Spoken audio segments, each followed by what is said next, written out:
fún ahusa orúkọ wo ni Yorùbá tún ń pè ahusa.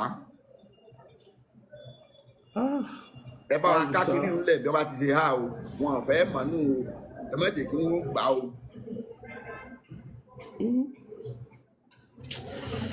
Ibi tẹ́ gbà yọ sí mi láàárọ̀ yìí ó ga o.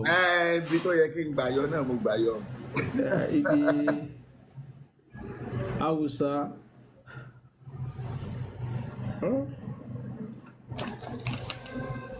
Ọlọ́run má ṣe wá lọ́mọ ahusa. àmọ́ ẹ má bí èsè Nàìjíríà kálukú ráyè kárí garawa mọ́ yàtọ̀ fáwùsà orúkọ wo Yorùbá tún pè.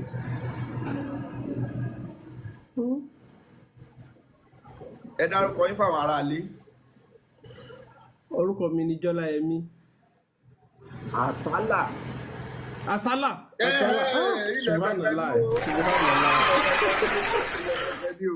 Àsálà ni wọ́n ń pa àwùsá yàtọ̀ fún.